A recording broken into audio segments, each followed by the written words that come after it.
बच्चों, मैं डॉक्टर सुनीता नंदल कक्षा 9th के लिए क्षितिज भाग 1 की लास्ट वीडियो है। ग्रामश्री कविता है, कवि हैं सुमित्रा नंदन पंत। आइए पद्यांश की रीडिंग लेते हैं। हंसमुख हंस हरियाली हिम आतप सुख से अलसाए से सोय अलसाए से सा से सी उपमा भीगी अंधियाली में निश की तारक सपनों में से खोए सपनों में से। यहाँ भी उपमा यहाँ भी उपमा। मरकत डिब्बे सा से सी कौन सा आया है अभी बताया ऊपर, उपमा। खुला ग्राम जिस पर नीलम नभ आच्छादन निरुपम हिमांत में स्निग्ध शांत निज शोभा से हरता जन्म।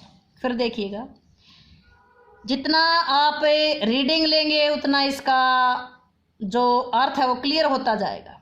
हंसमुख हरियाली हिम आतप सुख से अलसाए से सोए भीगी अंधियाली में निश की तारक सपनों में से खोए।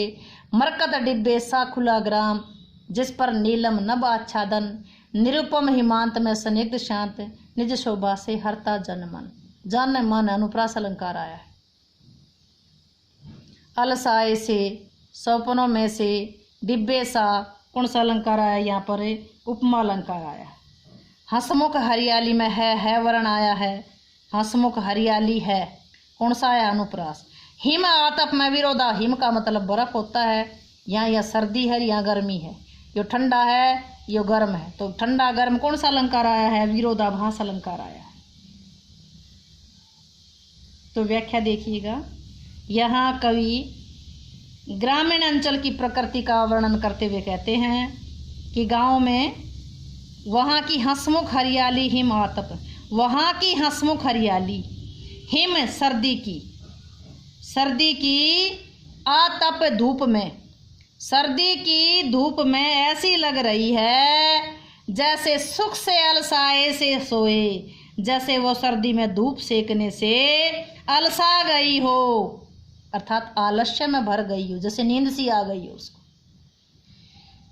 गांव की जो हंसमुख हरियाली है, सर्दी की धूप बड़ी सुहावनी होती है, उसी का वर्णन करते हुए कवि कहते हैं कि वो हरियाली ऐसे लगती है जिस पर धूप लगती है, जैसे सोने के लिए उसको आलस्य आ गया हो। वहाँ गांव की हंसमुख हरियाली सर्दी की धूप में ऐसे लगती है जैसे सुख से आलस्य में सोई हुई। सर्दी की धूप में गांव की हंसमुख हरियाली ऐसे लगती है जैसे सुख से अलसा करके आलस्य में भर करके सोई हुई। भीगी अंधियाली में निशी की, सर्दी की रात में ओस पड़ती है तो उसी का वर्णन है।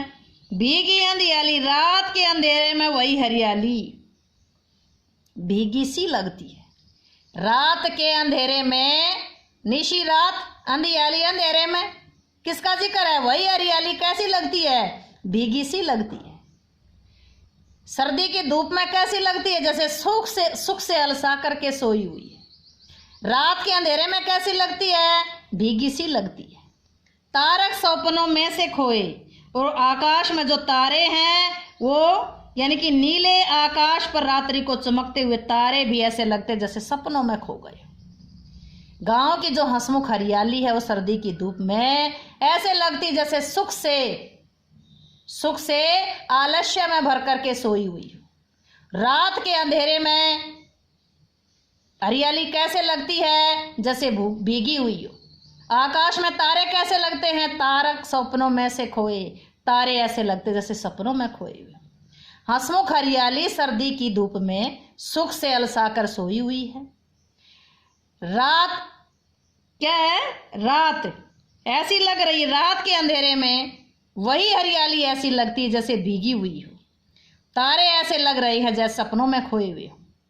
पूरा गांव मरकत नामक है। मरकत एक है, मरकत का मतलब है पन्ना, जैसे हीरा पन्ना, ये रत्नों के नाम है। जैसे पन्ना का डिब्बा खोल दिया गया हो, रत्न समझो, यहाँ रत्नों का डिब्बा खोल दिया। पूरा गांव कैसा है, पूरे गांव को क्या बना दिया, जैसे रत्नों का डिब्बा। पूरा गांव ऐसा लगता है सर्दी की ऋतु में, जब पूरे गांव पर धूप पड़ती है तो ऐसा लगता है जैसे रत्न का खुला हुआ डिब्बा। खुला हुआ गांव, मरकत डिब्बे सा सारा गांव, सारे गांव पर जब धूप पड़ती है, सुबह की जब धूप निकलती है तो पूरा गांव कैसे लगता है जैसे रतन का डिब्बा खोल दिया गया। भाई रतन का, जिसमें रतन रखेंगे वो डिब्बा तो बड़ा मखमली सा होगा, बड़ा मुलायम सा होगा, सॉफ्ट सा होगा, बड़ा आकर्षक सा होगा। भाई जिसमें कीमती रतन रखे गए हैं, हीरा पन्ना रखे जा रहे हैं, तो पूरा गांव कैसा लग रहा है, उस रतन के डिब्बे जैसा लग रहा है, जैसे डिब्बे को खोल दिया गया हो। जिस पर नीलम नभ आच्छादन, उसके ऊपर नीला आकाश छाया होने के कारण ऐसा लगता है, मतलब और भी आकर्षक लगता है। उस पर नीले रंग का आकाश छाया हुआ होने के कारण, भाई धूप है, धूप पर नीला नीला आकाश है ऊपर, और भी आकर्षक लगता है। पूरा गांव मरकत के खुले डिब्बे जैसा लगता है, और उस पर नीला आकाश, आच्छादन छाया हुआ नीला आकाश, और भी आकर्षक लगता है। निरुपम, निरुपम जिसकी कोई उपमा ना दी जा सके।